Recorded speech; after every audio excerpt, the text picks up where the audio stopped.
राजस्थान के सीएम बनेंगे बाबा बालकनाथ या राजकुमारी दिया मारेंगी बाजी। विधानसभा चुनाव में बालकनाथ को उतार बीजेपी ने दिया संकेत। क्या राजस्थान में सीएम के लिए मुकाबला बालकनाथ वर्सेस दिया कुमारी होगा?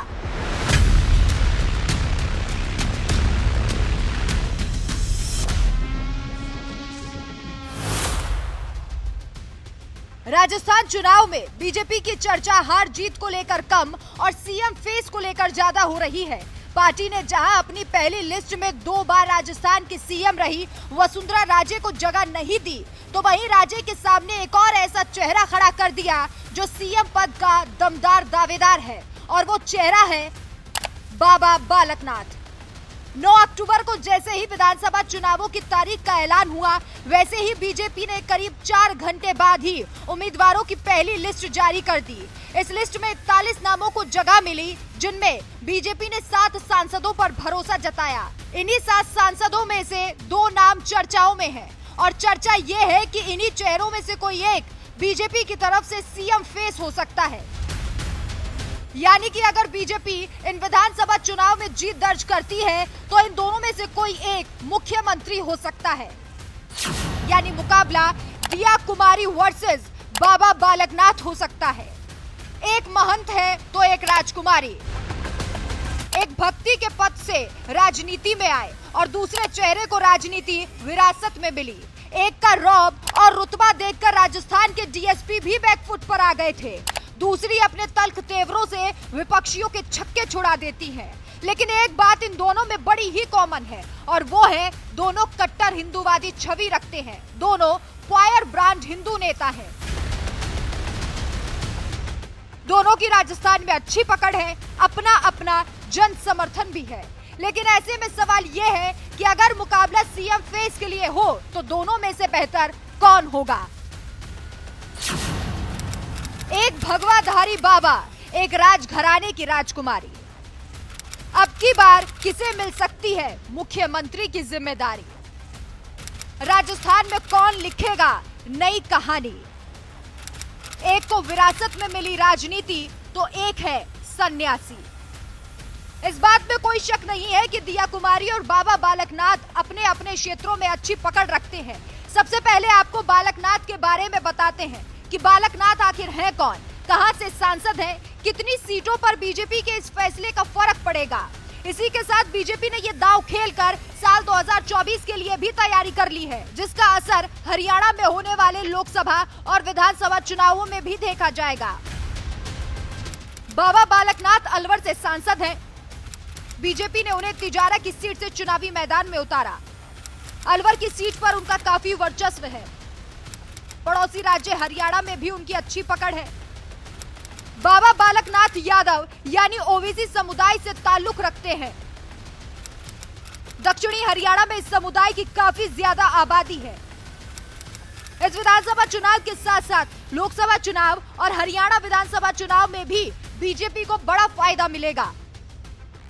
हाल ही में बाबा बालकनाथ ने अपनी सक्रियता से काफी अच्छी पकड़ बना ली है, और शायद यही कारण है कि बालकनाथ का प्रमोशन खुद प्रधानमंत्री नरेंद्र मोदी ने किया था और राजस्थान की नई टीम में उन्हें प्रदेश उपाध्यक्ष की जिम्मेदारी दी गई थी।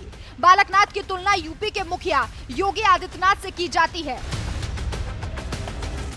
बालकनाथ योगी के काफी करीबी माने जाते हैं। इसकी दूसरी तरफ पीएम नरेंद्र मोदी को भी उन पर काफी भरोसा है। मतलब बालकनाथ लोकप्रिय भी है, सियासी पकड़ भी है, वोट बैंक के साथ साथ उनका रौब और रुतबा भी दूसरे राजनीतिक दलों पर भारी पड़ सकता है। ऐसे में कहा जा सकता है कि मुखिया के लिए बालकनाथ के चेहरे को चुना जा सकता है। और अब बात करते हैं दूसरे चेहरे की, जो जयपुर के राजघराने से संबंध रखती हैं, जिनके राजनीतिक जीवन की तरह उनके निजी जीवन के भी खूब चर्चे हुए। इनका नाम है दिया कुमारी। दिया कुमारी जयपुर के राजसमंद से बीजेपी सांसद हैं। दिया कुमारी के मुख्यमंत्री बनने की चर्चा तब से होने लगी जब राजस्थान में मोदी के कार्यक्रम में उन्होंने मंच से जिम्मेदारी संभाली, जबकि वसुंधरा राजे बीजेपी से किनारे पर रही। इस तस्वीर के बाद ही कहा जाने लगा कि मोदी उन्हें मुखिया बना सकते हैं। कुछ समय पहले दिया कुमारी ने ताजमहल पर अपना दावा ठोकते हुए कहा था कि उनके पास कागजात हैं और ताजमहल उनके पूर्वजों की जमीन है। इसको लेकर भी खूब चर्चा हुई थी। पहली लिस्ट में दिया कुमारी को जगह दे दी गई, जबकि राजे के समर्थकों को कोई जगह नहीं मिली है। दिया कुमारी राजसमंद से बीजेपी सांसद है। बीजेपी ने इस विधानसभा चुनाव में उन्हें विद्याधर नगर से उम्मीदवार बनाया है। दिया कुमारी जयपुर के राजघराने से ताल्लुक रखती हैं। सवाई भवानी सिंह और रानी पद्मिनी देवी की इकलौती संतान है। दिया कुमारी के दादा मान सिंह जयपुर रियासत के आखिरी महाराजा थे।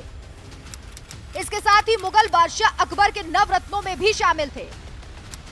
जयपुर राजघराना खुद को भगवान राम का वंशज भी बताता है।